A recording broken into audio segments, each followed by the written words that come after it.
Bonjour et bienvenue dans cette revue de presse qui se partage aujourd'hui entre fiscalité et football, et pour les deux thèmes, une page qui se tourne. Les héros du jour, tout d'abord, qui monopolisent la une de nombreux quotidiens après leur qualification inespérée pour la Coupe du Monde au Brésil.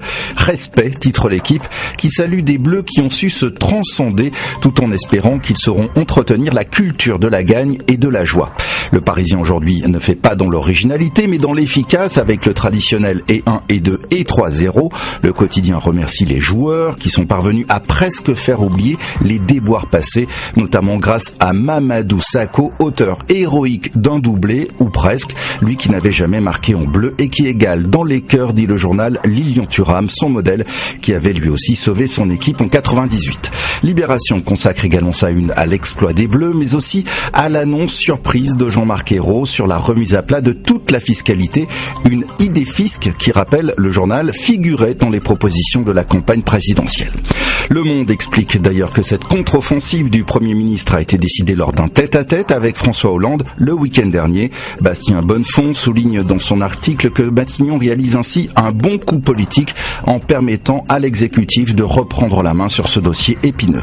Même son cloche, ou presque, dans le Figaro, qui redoute tout de même que ce coup de poker de Matignon ne se transforme en un concours Lépine de propositions et qui souligne les difficultés techniques de la fusion annoncée entre la CSG et les impôts sur le revenu.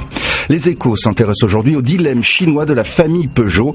Malgré les réticences de certains de ses membres, le conseil de surveillance a autorisé la poursuite des négociations avec la firme Dongfeng, qui pourrait donc ainsi prendre le contrôle de l'entreprise.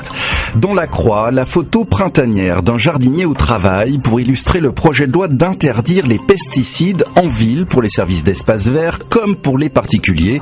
L'enjeu est évidemment de limiter la pollution du réseau d'eau, et le journal catholique en profite pour rappeler toutes les méthodes naturelles qui peuvent s'appliquer en ville comme à la campagne. Une image, pour finir, celle de l'aventurier et réalisateur Nicolas Vanier qui s'apprête à partir avec ses chiens pour une nouvelle odyssée sauvage sur les terres glacées de Mandchourie, de Mongolie et de Sibérie. Il s'attend avec un peu d'appréhension à affronter des températures de -50 degrés. Bon courage à lui et à demain.